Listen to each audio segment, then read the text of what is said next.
chose que Dieu a fait, il a fait des habits en feuilles. C'est en feuilles. En peau d'animaux, pardon. Il a fait des habits pour que la femme et l'homme ne restent pas nus. Et la deuxième chose qu'il a eu à faire, c'est qu'il a parlé à celui qui est venu créer le problème.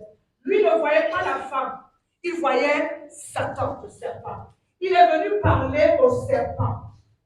Il a dit au serpent, il a maudit le serpent, et il a dit une chose au serpent, que cette femme-ci, que tu viens de tromper, cette femme-ci que tu viens d'honorer, cette femme-ci que tu viens de diminuer, d'abaisser, parce que je l'avais élevée au rang de donneuse de vie, je l'avais élevée au rang de porteuse de mère des vivants. Cette femme-ci que tu viens d'honorer, sache que c'est d'elle que sortira celui qui va te détruire. Amen. Vous n'avez pas compris. Amen. Il était venu la tromper, il était venu la baisser, il voulait la diminuer, mais Dieu est venu dire à Satan qu'il l'avait trompée. Que cette femme-ci que tu as humiliée, que cette femme-ci que tu viens de déshonorer, c'est d'elle que sortira celui qui va te détruire. En le faisant, il ne voulait pas qu'on garde pour souvenir que la femme est une fauteuse de troubles, que la femme c'est la mère des problèmes. Il voulait protéger la mère des vivants. Alléluia. C'est la raison pour laquelle si la mort est venue par une femme, si le péché est venu par une femme, si la destruction est venue par une femme, quand on parlait d'Ève, on dit souvent que c'est elle qui nous a mis dans tous les problèmes.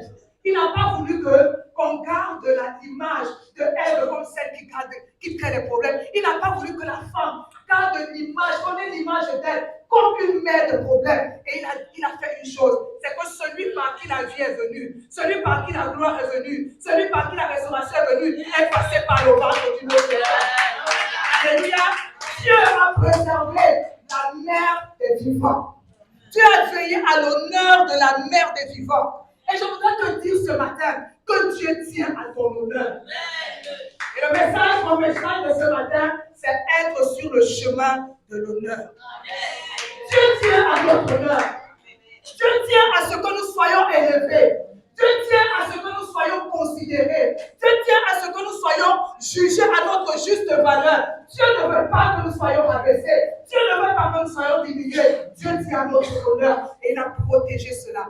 Alléluia. Ce matin, je voudrais que nous soyons tous ensemble sur le chemin de l'honneur parce que c'est la volonté de Dieu pour nous, que nous soyons des êtres honorables, des êtres distingués, des êtres qui sont considérés aux yeux des hommes et aux yeux de la société. Alléluia. Est-ce que tu peux dire à ta sœur, soyons ce matin sur le chemin de l'honneur?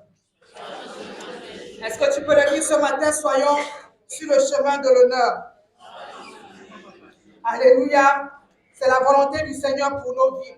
Vous savez, l'honneur va au-delà des simples cadeaux que nous allons faire ce matin.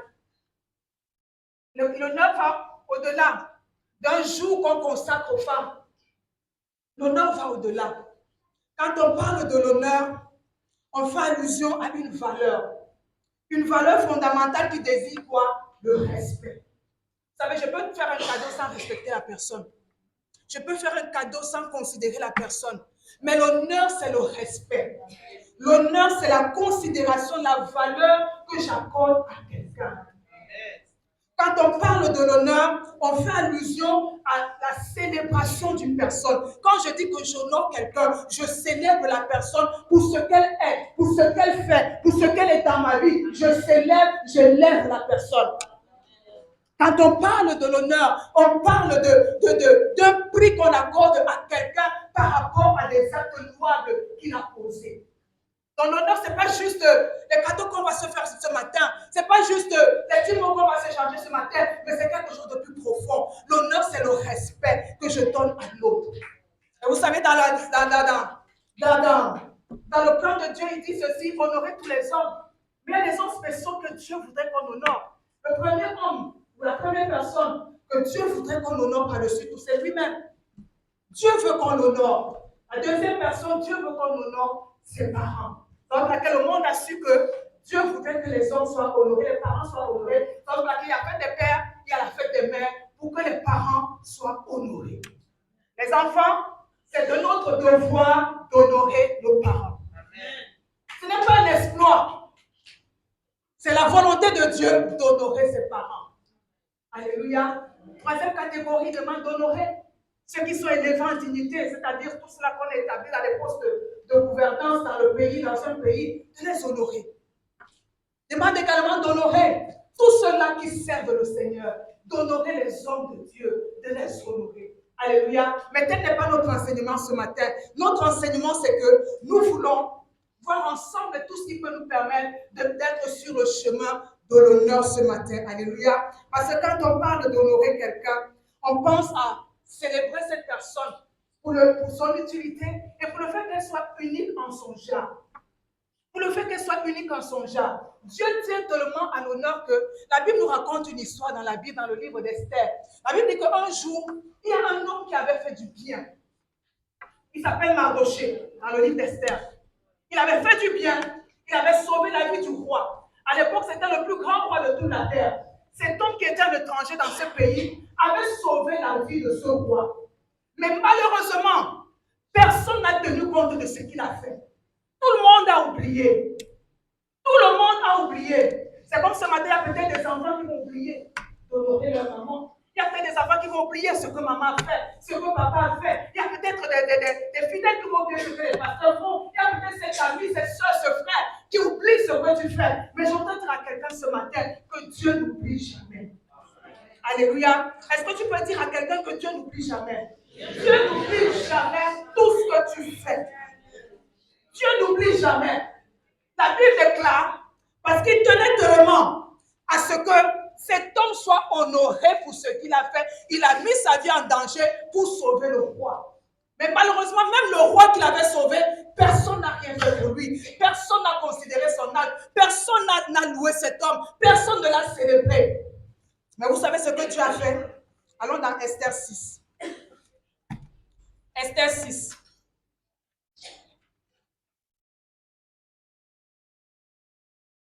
Esther 6, partie du verset 1.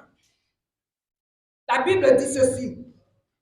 Cette nuit-là, le roi qui avait été sauvé ne put pas dormir. Et il se fit apporter les livres des annales, les chroniques. On les lut devant le roi. Et l'on trouvait écrit ce que Mardoché avait fait. Je te dis que tout ce que tu fais est enregistré. Alléluia. Que ce soit en bien ou en mal, tout ce que nous faisons est enregistré. La Bible déclare que il fut révélé que deux eunuques avaient voulu porter la main sur le roi Assuérus. Et le roi dit ceci au verset 3. Quelle marque de distinction et d'honneur Mardoché a-t-il reçu pour cela? On a répondu, il n'a rien reçu. Quelle marque de distinction est-ce qu'il a reçu? On dit qu'il n'a rien reçu. Et Mardoché et le roi demandent, qu'est-ce qu'on peut faire donc à quelqu'un qui a sauvé la vie du roi? Et quand il pose la question à l'ennemi de celui qui avait sauvé le roi. Et c'est l'ennemi de celui qui avait sauvé le roi qui commence à dire ce qu'on doit faire à celui qui a honoré le roi. Il faut prendre le vêtement du roi, mettre sur le cheval, le faire promener et dire partout que voilà celui qui a sauvé le roi. Et il a dit, va faire cela pour lui. Alléluia. Il a honoré, le roi a honoré celui qui lui avait fait du bien. Dieu honore les hommes. Si un homme est capable d'honorer un autre homme, à plus forte raison Dieu. La Bible déclare que cette nuit-là, il fut frappé d'insomnie, seulement pour qu'il puisse honorer un homme.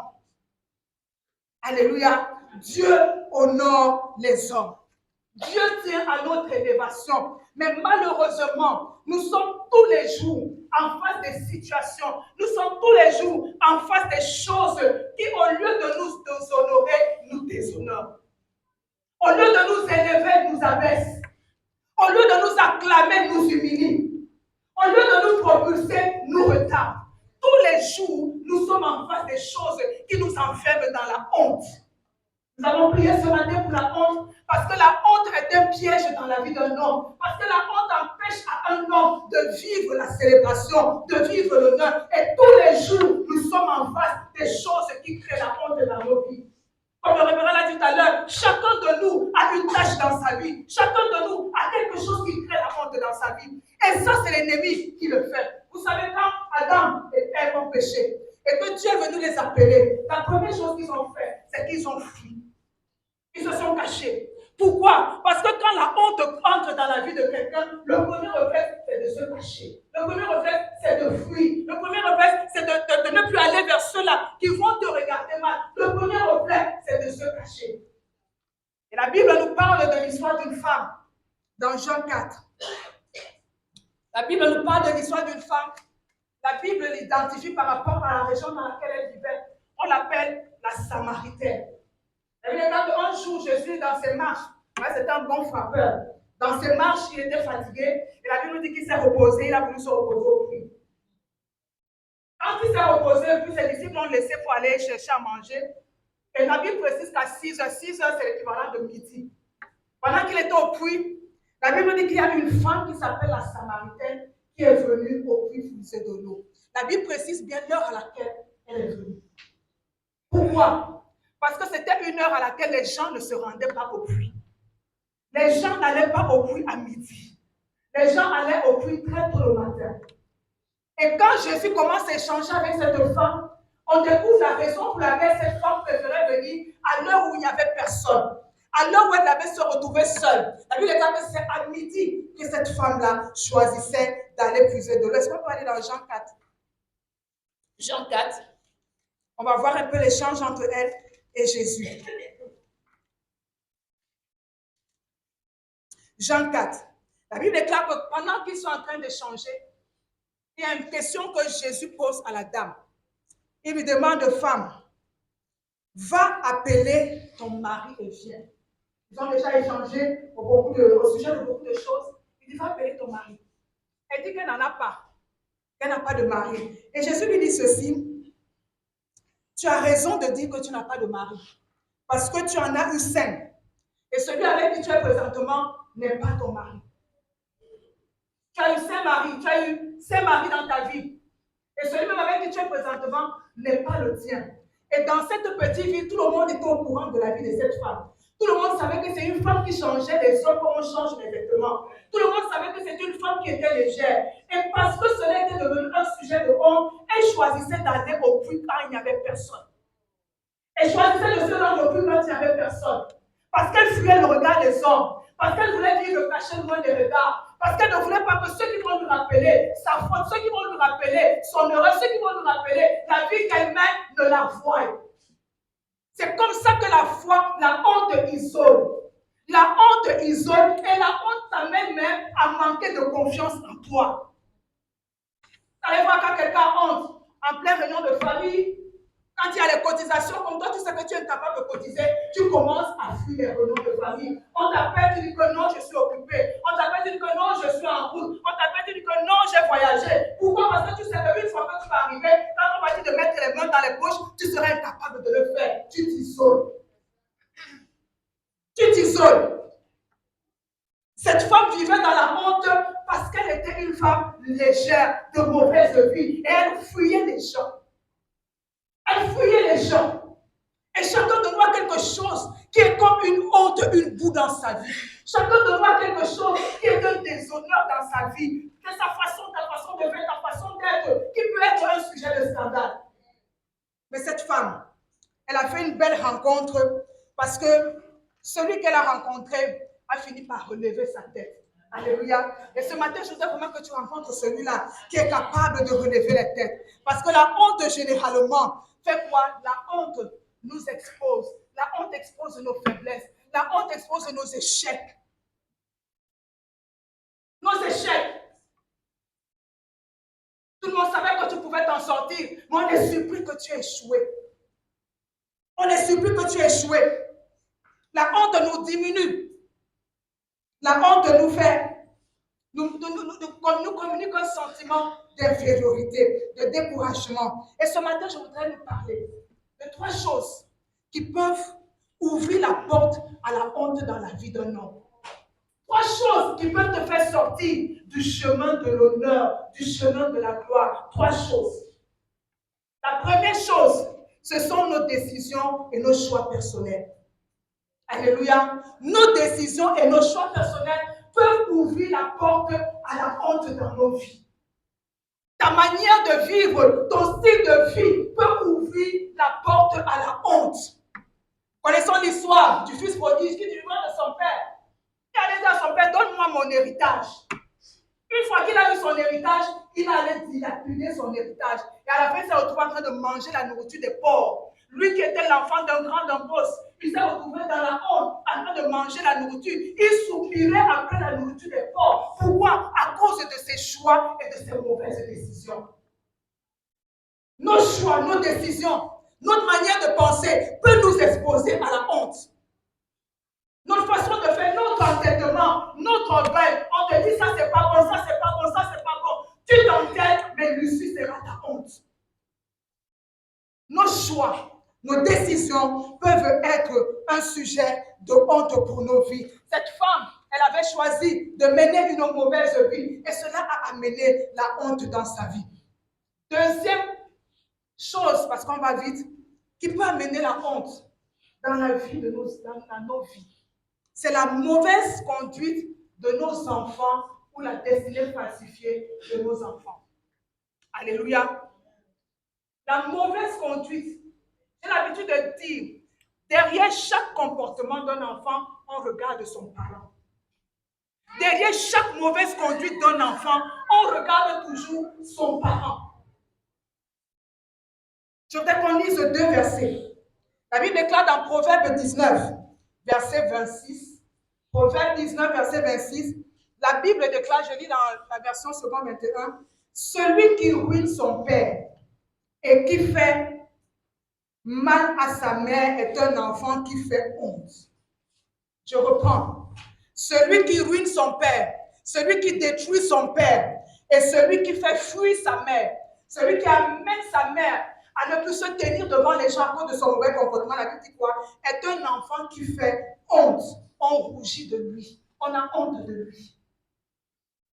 Proverbe 29, verset 15 dit ceci, 29, 15. La verge de la correction donne la sagesse. Mais l'enfant livré à lui-même fait honte à sa mère. La Bible ne dit pas qu'il fait honte à ses parents. On dit que l'enfant livré à lui-même fait honte à sa mère.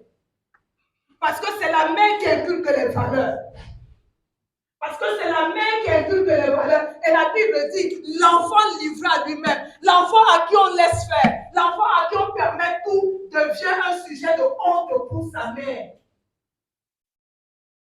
Les enfants peuvent devenir un sujet de honte pour un parent, un sujet de honte pour une maman. J'aime bien ce qu'on a l'habitude de dire qu'on n'accouche pas le cœur d'un enfant. Mais rassure-toi que tu donnes à ton enfant toute l'éducation qu'il faut pour qu'il ne soit pas un sujet de honte pour toi demain. Alléluia. La mauvaise éducation, les destinées falsifiées. On a prié tout à l'heure pour tout ce que les mains invisibles peuvent faire. Ton enfant peut bien commencer, mais après demain, ne sait pas ce qui se passe. Il devient incontrôlable. C'est lui qui se retrouve dans tous les mauvais coups. Tu ne sais pas ce qui se passe. Peut-être quelqu'un veut te contrôler, manipuler ton enfant pour qu'il devienne pour toi un sujet de honte. Les enfants, la Bible déclare que les enfants sont la gloire des vieillards. Les enfants sont une récompense, sont une couronne.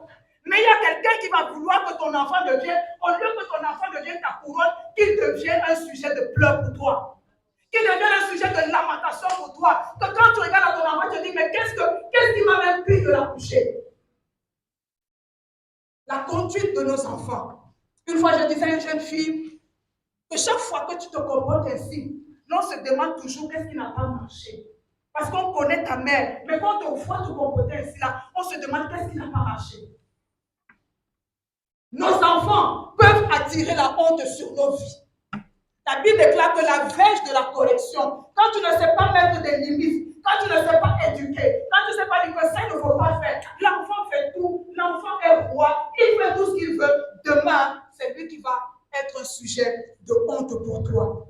La Bible déclare que l'enseignement, l'encadrement, les conseils que nous donnons à nos enfants peuvent être un sujet de honte ou de gloire. Alléluia. Dis avec moi, mon enfant ne sera pas pour moi un sujet de honte. Mon enfant ne sera pas pour moi un sujet de probe. Je vais m'adresser aux enfants ce matin. Nous tous nous sommes enfants de quelqu'un. Vous savez, la meilleure façon d'honorer sa mère, ce n'est pas de faire beaucoup de bisous, c'est de se comporter de manière à ne pas, de telle sorte qu'elle ne puisse pas avoir honte. Amen. Alléluia. Alléluia. La meilleure façon d'honorer sa mère, c'est bien les cadeaux, c'est bien les bisous, c'est bien les messages. Mais la meilleure façon, c'est de se comporter de façon à ce que je ne sois pas un sujet de honte. De façon à ce que ma mère, quand elle arrive quelque part au milieu des autres mamans, qu'elle n'ait pas honte de dire que je suis la mère de telle. Alléluia. Qu'elle n'ait pas honte de dire que je suis la mère de telle, mais qu'elle soit fière de dire que je suis la mère de telle. Parce que tu te comportes pour de telle sorte que tu honores ta mère. Papa, qu'on appelle quand on voit ta mère, on dit, oh, c'est la mère du fumeur de banga.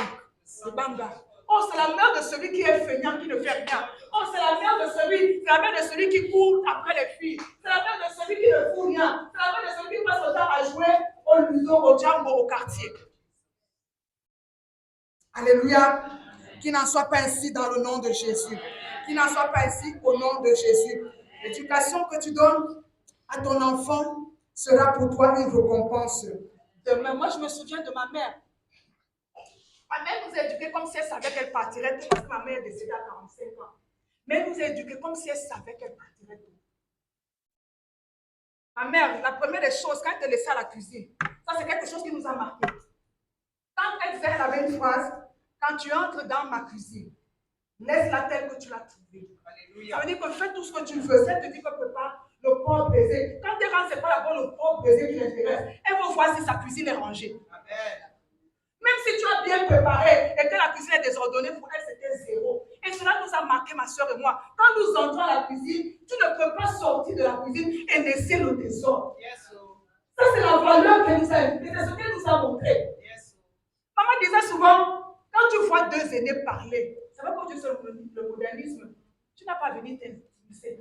Elle dit, qui est ton ami ici là? Elle a été de causer avec sa copine. Je ne sais pas si elle parle du football. Et puis je dis que oui, Ronaldo a fait comme ça. Yes, c'est pas ce qui est qui est ta copine. Qui est ta copine ici pour venir faire commentaire? Alléluia. Yes. Maman, chaque fois, on a grandi, on avait des ménagères, on avait des gens qui nous donnaient un coup de main. Mais maman avait dit, aussi longtemps que j'ai des enfants, aucune ménagère ne fera la vaisselle. Aucune ménagère ne va nettoyer le sol. Ça, c'était... Elle disait ceci, je ne paye pas les ménagères pour venir laver le plat dans lequel toi tu as mangé. Yes, et cela nous a préparé à affronter la vie. Quand elle est partie, chacun de nous savait que quand je finis de manger, je dois laver le plat. Quand je finis de salir le sol, je dois nettoyer. Quand elle est partie, chacun était prêt à affronter la vie. Amen. Les valeurs que nous donnons à nos enfants seront pour nous un sujet de gloire demain. Même si nous ne sommes pas là. Il ne faut pas qu'il manque de repères demain parce que nous ne sommes pas là. Éduquons-le tel que, même si demain nous ne sommes pas là, qu'il marche la tête haute. Yes. Yes. Alléluia. Et la troisième chose qui peut amener la honte dans nos vies, on a prié tout à l'heure par rapport à cela, ce sont des malédictions générationnelles.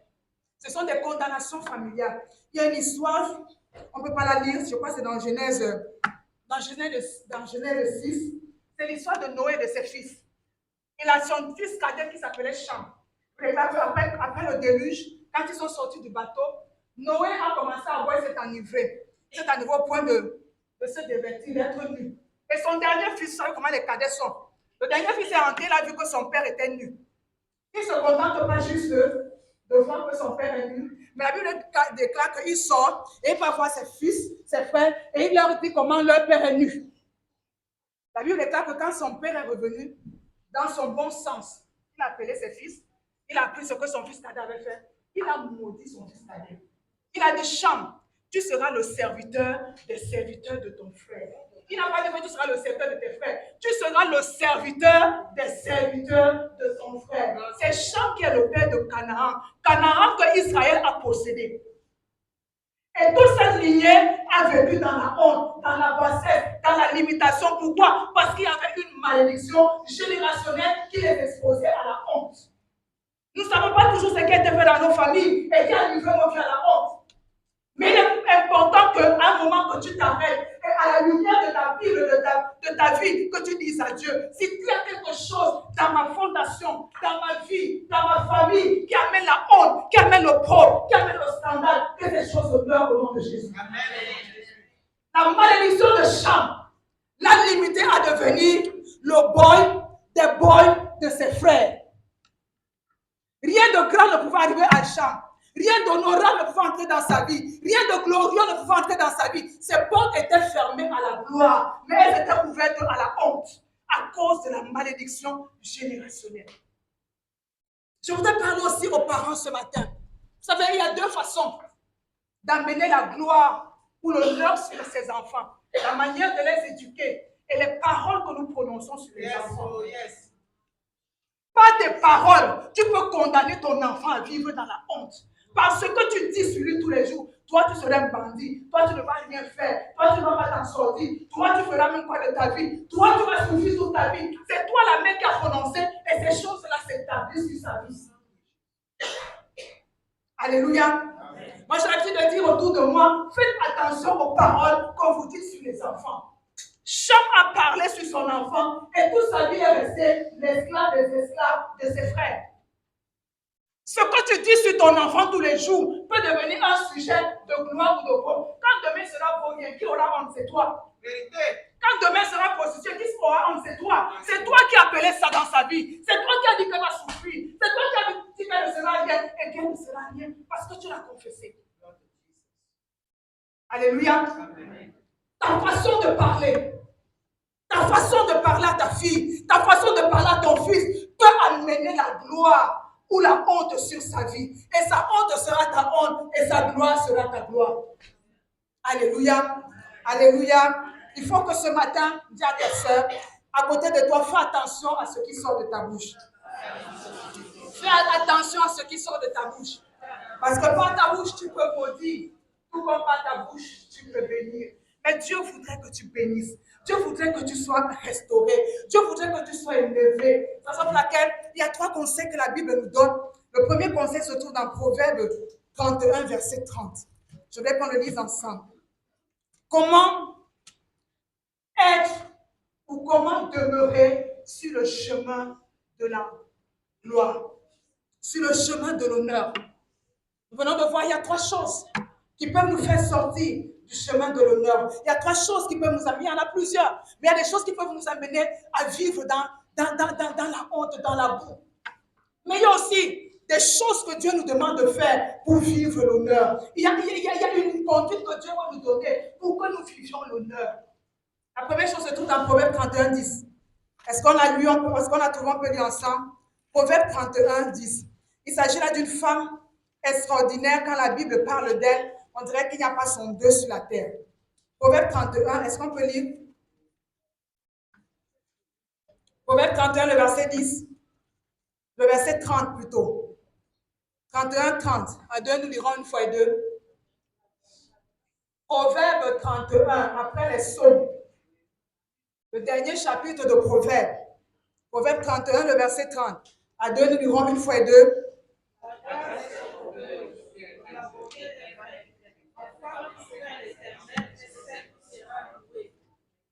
La grâce est trompeuse et la beauté est vaine. Mais la femme qui craint l'Éternel est celle qui sera honorée. Quand vous lisez l'histoire de cette femme est un modèle. Cette femme, c'est une femme qui sait prendre soin de son mari. C'est une femme qui sait prendre soin de ses enfants. C'est une femme qui sait prendre soin de sa maison. La Bible déclare que c'est une femme battante. C'est une femme qui entreprend. C'est une femme qui est initiée. Ce n'est pas une femme paresseuse. C'est une femme qui fait des affaires. C'est une femme qui sait se chercher, qui sait se battre. Mais voici comment on conclut la vie de cette femme. La grâce est trompeuse. La beauté est vaine. C'est celle qui craint l'Éternel qui sera honorée.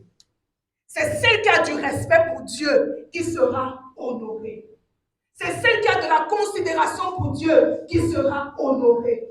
La beauté, c'est bien. La grâce, c'est bien. Le charisme, c'est bien. L'élégance, c'est bien. L'éloquence, c'est bien. Réussir les affaires, c'est bien. Avoir des bonnes choses, c'est bien. Mais le plus important, si tu veux être honoré, crains l'Éternel. La première chose, si tu veux être sur le chemin de l'honneur, crains Dieu. Dis à ta soeur, crains Dieu. Dis à ton frère, crains Dieu. Et dis, crains Dieu. La crainte ici, ce n'est pas la peur, avoir peur de Dieu. Quand on parle de craindre Dieu, c'est respecter Dieu. Quand on parle de craindre Dieu, c'est tenir compte de Dieu dans tout ce que nous sommes, dans tout ce que nous faisons. C'est ça la crainte de Dieu. C'est pas aller à l'église. C'est pas faire tout ce qu'on nous demande à l'église. C'est pas chanter, c'est pas faire ci. La crainte de Dieu, c'est tenir compte de Dieu dans tout ce que nous faisons. Dans tout ce que nous entreprenons, dans tout ce que nous initions, je tiens compte de Dieu. Quand vous respectez quelqu'un, quand vous vivez avec quelqu'un que vous respectez, vous tenez compte de ce que la personne aime, de ce que la personne pense, de ce que la personne veut. Vous ne faites pas comme vous voulez, mais vous tenez compte de lui. C'est ça la crainte de Dieu. Ce n'est pas juste que de temps en temps, je fais appel à Dieu, je me tourne vers Dieu. Quand ça ne va pas, je l'appelle. De temps en temps, est-ce que dans ma vie de tous les jours, Dieu a sa place? Est-ce que dans ma vie de tous les jours, mes décisions tournent autour de lui, mes projets tournent autour de lui, mes désirs tournent autour de lui? Est-ce que je tiens compte de lui? Alléluia. Amen. Il n'est pas question ici d'être membre d'une église. Crains Dieu. On n'a pas dit que cette femme fréquentait une église, on a dit celle qui craint l'Éternel est celle qui sera louée. Tu ne peux pas respecter quelqu'un que tu n'acceptes pas dans ta vie. Tu ne peux pas respecter quelqu'un que tu ne connais pas, avec qui tu n'as même pas de relation. La Bible déclare que quand cette femme, la Samaritaine, est arrivée au puits, elle a parlé avec Jésus. Elle a échangé avec Jésus. Elle a fait le bien, le face à face avec Jésus. Et quand cette femme est sortie, elle qui avait peur du regard, elle qui fuyait les gens, elle qui ne pouvait pas se tenir au milieu des gens, la Bible déclare qu'elle est sortie. Elle est allée dans son village et elle a commencé à parler. Alléluia. Elle a commencé à parler. Parce que celui-là, quand tu le rencontres, il est capable de changer ta honte en gloire. Mais il dit une chose, que celle qui craint, celle qui a du respect, celui qui a du respect, pour moi, je l'honore. Amen. Alléluia. Dis à ton frère, la crainte de l'Éternel. Il y a un verset dans le Proverbe qui dit que la crainte de l'Éternel est une source de vie pour détourner les pièges de la mort. Alléluia. La crainte de l'Éternel est une source de vie pour détourner les pièges de la mort. En d'autres termes, quand tu crains, quand tu tiens compte de Dieu dans tout ce que tu fais, il te préserve de certains pièges de la vie. Quand tu tiens compte de Dieu dans tout ce que tu fais, il préserve ta vie de certains pièges. Parce que tu le considères, parce que tu te tournes vers lui, parce que tu l'impliques dans ta vie. Craindre l'Éternel, c'est l'impliquer dans ma vie. C'est l'impliquer dans tout ce que je fais, dans tout ce que j'entreprends, dans tout ce que j'initie, dans tout ce que je suis. C'est l'impliquer. Pas juste venir le voir le dimanche de temps en temps. Pas juste faire une petite prière le matin de temps en temps. Est-ce que dans mon quotidien de tous les jours, il est présent? Alléluia. On va aller vite. Le premier point pour être sur le chemin de l'honneur, c'est la crainte de l'Éternel. Et ma prière ce matin est que Dieu nous communique la crainte de son nom. Alléluia. Que Dieu mette dans nos cœurs le respect pour son nom. Le deuxième chemin, la deuxième voie, la Bible déclare dans Jean 12, 26, que si quelqu'un me sert, le Père l'honorera. Si quelqu'un met sa vie à mon service, si quelqu'un m'est utile, moi je vais l'honorer. Vous savez, les employés, ils ont souvent des séances, ils ont souvent des moments où on les félicite pour ce qu'ils ont fait. On les félicite pour leur rendement. On les félicite pour leur apport dans la société. Il en est de même pour Dieu. Il dit que celui qui me sert, celui qui met sa vie à mon service, celui qui m'est utile, je vais l'honorer. Je vais l'honorer. Dieu cherche pendant cette saison des hommes et des femmes qui vont dire, ma vie, je veux qu'elle soit utile à Dieu. Nous voulons tous que Dieu nous soit utile, n'est-ce pas? Nous voulons que Dieu nous donne la santé, nous voulons que Dieu nous protège, nous voulons que Dieu nous garde, nous voulons que Dieu nous délivre, nous voulons que Dieu donne les examens à nos enfants, nous voulons que Dieu nous donne le mariage, nous voulons que Dieu nous donne les voyages. Dieu doit nous être utile. Mais il dit, celui que moi j'honore, aux yeux des hommes, celui qu'on honore, c'est peut-être celui qui a réussi, c'est peut-être celui qui réussit tout ce qu'il fait. Mais moi, à mes yeux, celui que j'honore, c'est celui qui me sert. Celui qui a dit que ma vie, je vais la vivre pour toi. toi. Je veux que ma vie te soit utile, que ma vie compte pour toi, que ma vie serve à quelque chose. Moi, je veux poser une question ce matin à chaque personne dans cette salle. Est-ce que ma vie compte pour Dieu? Est-ce que ma vie est utile à Dieu? Est-ce que Dieu peut regarder ma vie et dire que celle-ci m'est utile?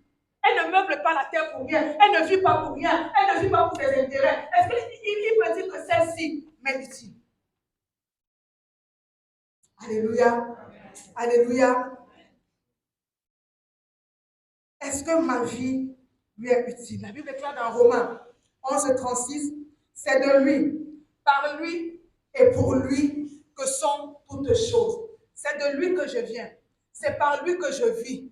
Et c'est à lui que j'appartiens. C'est à lui que j'appartiens. Est-ce que ma vie lui est utile? Est-ce que ma vie est profitable à Dieu? Quand on passe souvent ici, les gens ont l'impression qu'on demande, on est en train de dire aux gens de fréquenter l'église tous les jours. Non. Non, ce n'est pas question de fréquenter l'église tous les jours. Est-ce que ma vie, je ne sais pas quel âge tu as. Aujourd'hui, j'ai 50 ans, tu as 60 ans. Est-ce que du haut de mes 60 ans, je peux dire que ma vie est utile à Dieu? Que ma vie aide Dieu? Que ma vie apporte profit à Dieu? Est-ce que je peux le dire? Une autre chose qui peut nous aider à retrouver l'honneur, c'est de prendre Dieu, parce que c'est une source, il faut s'appeler ça être une source de honte, c'est de prendre Dieu pour partenaire dans l'éducation de nos enfants. Alléluia. Que Dieu soit notre partenaire. Que Dieu soit notre partenaire. Il dit que les enfants sont un don. Celui qui fait le don, c'est mieux que quiconque commence à gérer le don.